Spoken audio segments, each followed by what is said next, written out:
Ladies and gents, boys and girls, this is Menon, and in today's video, we're going to talk about Rifle Club. Before we talk about Rifle Club, I want to start with the rating I'm going to give this movie. I'm going to rate this movie 8 out of 10. And this is not just my rating. This is after taking into consideration the whole run of the movie in the last one and a half months since it got released in theaters on 19th December, and then later it came on the OTT platform Netflix on 16th Jan.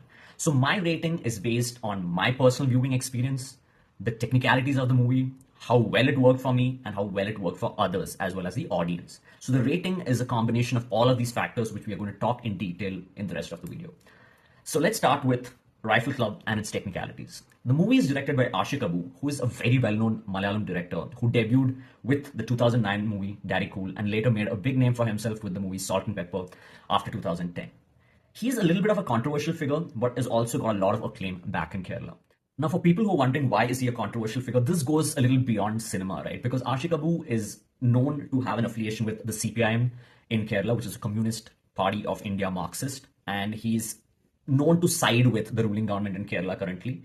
He has a gang which is notoriously called by his critiques as the Matanjeri gang, where he basically has screenwriters, assistant directors, his group of technicians, sometimes who are known to have a particular political affiliation similar to his. And also Ashik Abu is known to make social media posts and controversial posts against some of the mainstream Malayalam actors like Mohanlal and Suresh Gopi to an extent. And there has always been controversies around him regarding certain movies he's tried to make. Like he tried making a project called Variam Kundan, which was based on the Mapla riots, which has two extreme sides of political polarity in Kerala, which has given him a lot of negative PR or negative press, because of which the movie never took off during COVID. But coming to his works, he's made some brilliant movies.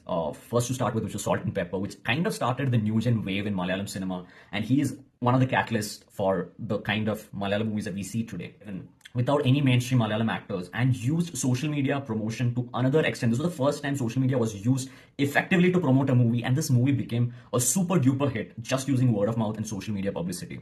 It had some of the best technical works that was then seen in Malayalam cinema, which has carried forward 10, 14, 15 years in today's Malayalam cinema, which is the reason you see Malayalam cinema to be this daring and technically brilliant. Secondly, he introduced concepts and subjects like 22 female caught him in the year 2012, which is a female-centric subject, and its climax is epic even today and gets talked a lot, right? Because the climax scene has this scene where the female lead takes revenge on the male lead, which is Fahad Fasil, by chopping off his genitals for destroying her life. So that's the kind of subjects that Ashik Abu has gotten into Malayalam cinema, which has definitely left a mark from his side. And he has a great technical team that he works with. He's really good with his aesthetics, and he has some great writers like Dilish Nair, Shyam Pushkaran, and he also had an assistant director called Dilish Potan, who are all very, very well acclaimed. And that same team has actually collaborated with him on Rifle Club. That's what makes Rifle Club such a beautiful movie, such a fun movie to watch, because it is a culmination of old friendships, a few great cinephiles coming together, having a lot of fun with the actors, and creating something that's like an ode to a Hollywood movie, a spaghetti western, or like a Quentin Tarantino movie, which these guys grew up watching and inspired them to be filmmakers. So that's the personal background about Rifle Club for people who are not very familiar with the Malayalam film industry. I'm pretty sure all of the Malayalis know about all of these things that I spoke about. Now, coming to why this movie is so brilliant.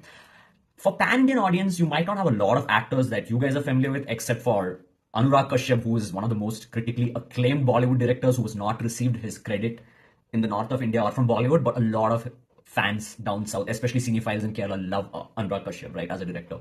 And now Anurag Kashyap is debuting for the first time in Malayalam as a villain in this movie, and you have Hanuman Kind, who recently went viral with his song Big Dogs.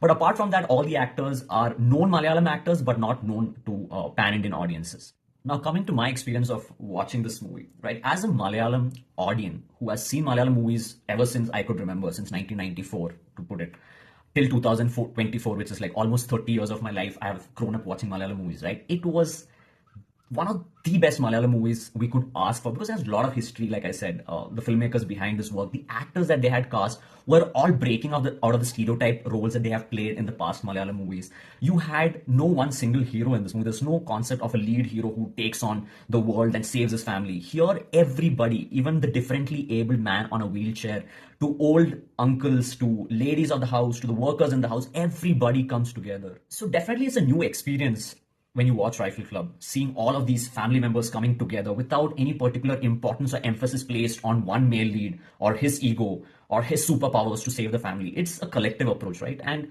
going back to the political discussions that Ashik Abu has done in the past, and when I said Ashik Abu and his group of friends or his group of technical team that he works with have gotten into controversy over their political opinion. One of their political opinions that they have been very, very vocal about is how mainstream Malayalam superstars had kind of, like overshadowed all the other characters in their movies, especially the minorities, the differently abled, body shaming characters in movies for jokes. So in this movie, it's like an attempt for them to be politically correct, but at the same time have a lot of fun by cracking some double meaning jokes. So it's a mix of both, right? And as a Malayalam audience who has seen Malayalam movies for the last 30 years, for me, it was a completely enjoyable experience because we don't need any backstory or background for these characters in the family, right? Because it's an ode to the previous roles that these characters, because these are all Malayalam actors who've been in the industry for quite a lot of years. The reason I said this statement also that we don't need a lot of context about these characters or these family members is because I saw a lot of people criticizing after the OTT release of Rifle Club. I think these are non-Malayalis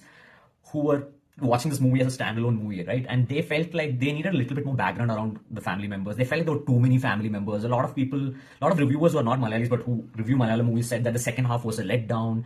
They needed more, they needed more insight into Anurag Kashyap and his squad that come into the Rifle Club. And the show before the showdown happened, they wanted a lot of context around the intention. How did Anurag Kashyap and his group get there? The backstory of the family. The thing is, that kind of misses the point of this movie, right? Because this movie is an ode to like this spaghetti western or Quentin Tarantino movies I said these filmmakers grew up watching. And here it's just meant to be a fun movie that is technically brilliant, like that emphasis a lot on the shooting aspect of it, how brilliantly they bought the sound design, how brilliantly they've lit up the movie, how brilliantly Ashik Abu has done the camera. It just felt like an Amal Neerad movie, to be honest, because I think it's the first time Ashik Abu, the director, is being the cameraman for his movie as well. And it was a beautiful camera experience. Beautiful camera work, beautiful lighting, beautiful sounds, beautiful songs, beautiful art, beautiful setting of the era that the movie is showcased in, which is the 1990s. So it's beautifully done from a technical standpoint.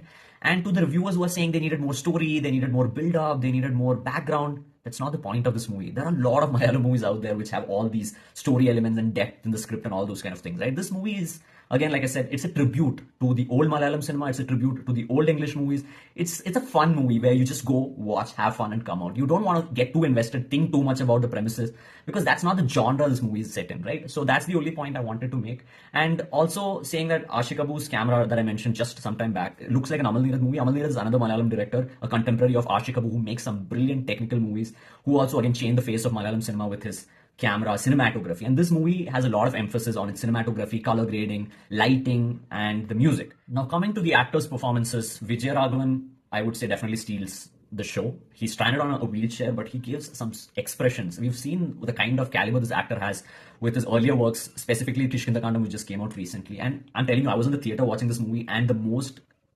applause was for Vijay Raghavan as a character. That gave me goosebumps. To be honest, this man has been working in the Malayalam film industry for decades. And this movie, when he comes on screen, the kind of reception he got was just beautiful.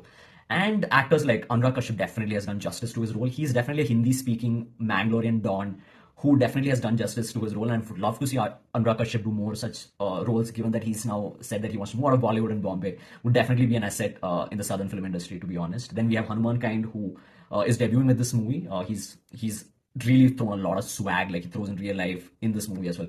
So great job there, brother. Talking about the female characters, Vani Vishwanath, Darshana, Punnamma, all these people have really aced their roles. And even the actor that portrays the superstar Shah Jahan, Vineet Kumar, has also been a surprise package, did really justice to the role he played. Now I hope with all of these details, I've justified my rating out of 8 out of 10 for Rifle Club. The point is the technicalities, the brilliance of the movie, and the acting, the performances, the music, the art design, everything warrants the movie to get a 7 out of 10. And then I've given it an 8 because it definitely worked for the audience and it definitely worked for the people who watched the movie. The reason it's not getting the other 2 points is, one is because definitely I understand this is not a movie for all of India. It's not definitely a pan-Indian movie. It's more for the cinephiles. It's for the movie lovers. It's not something maybe the common person or common man can appreciate who does not have the context and background that I mentioned. That's the reason I've kept this as an experience video, as a context background that you need before you go and watch this video, because you have a lot of reviews out there. You can check it out, right? To understand the story and the other aspects of the movie. But this is just to kind of justify and validate why I have given this movie an 8 out of 10. And I also want to tell you about my experience of watching this movie in the theater, right? People who follow me on social media know the story. So Rifle Club released a day before Marco, and I wanted to watch both Rifle Club and Marco on the same weekend before I was flying out to Goa. So I booked the tickets for Rifle Club on a Friday night, and I booked the tickets for Marco on a Saturday night. So that on Sunday I could fly out to Goa. But what happened, as happens in real life, is that even if one thing just does not go according to plan, my schedule can go for a toss, because I need to watch both these movies on the first weekend and then post about it on social media. So I need time between all of this as buffer, right? But what happened is, when I went for Rifle Club on Friday evening, as soon as we were going to enter the theater, a lot of Malayalis were standing outside the theater on December, I think this was December 20th or 21st, and they were saying the theater has gone on flames. Basically, theater's caught fire. This was Gopalan Mall in Old Madras Road, and there was fire engines and cops coming into the theater, and they were like, the show is cancelled. And then my heart sank, because driving in Bangalore, like Old Madras Road is almost like good 40 minutes drive from my house. I went there and the theater is up in flames and nobody informed us about it. So we reached the theater and then I have to watch Marco. What I did was, I asked my wife was with me, but I told her, like, you can miss Rifle Club because I'm the cinephile in the house who needs to watch every movie. She was okay with it. We had to pack for Go, and then I booked Rifle Club shows Sunday morning. So I watched Rifle Club on Sunday morning, Marco on Sunday evening. So imagine, both these movies are so brilliantly made and so overwhelming. Both of them on the same day, and then I had to kind of fly out. So it was one of the days I'll never forget in my life. Though I didn't say this out, I honestly liked Rifle Club technically as a movie compared to Marco, but I definitely understand the potential that Marco had when I watched it, and I did recommend both these. My review is purely from like an experience perspective, and I want to say that definitely Rifle Club is the far more superior movie, but Marco definitely changed the scene of Malayalam movies, and it kind of took Malayalam movies to a pan-Indian audience because of the sheer brutality that they were able to portray on screen. And that is definitely the brilliance of Unni Mukundan as an actor, because I'm again, like, praising him as an actor, because we have not seen an actor like him who can do action and be flexible like him in Malayalam film industry ever before. But from a directional standpoint, I would say Rifle Club is a far more superior movie. Because I can go on yapping about the movie for how much ever time I want, I thought this is the right time to conclude the video by having somebody neutral talk about this movie who is not a Malayali, and let's see what her reviews about the movie is. This is Nikita Sharma. She's my wife. So maybe, Nikita, you can tell them what you felt about the movie. Yeah. From my perspective, at least, I loved the movie. It was brilliantly, showcased from start to end. Especially, I liked how quirky the movie was. Every character had so much style to them. It was very unique. It was, and even the jokes in the movie were very funny. Even like the first scene itself, if you watch the movie, the first scene itself will be so weird and different. Like, you guys will be you guys will be very surprised, but it'll really hook you. But I feel like this movie definitely deserves a watch. There are rare movies like this which I really love and I can't stop talking about, and definitely Rifle Club was one of them. So please recommend you to watch this movie, definitely. So you guys have heard it. So that's the video, guys. We'll see you guys very soon with another video. Thank you so much.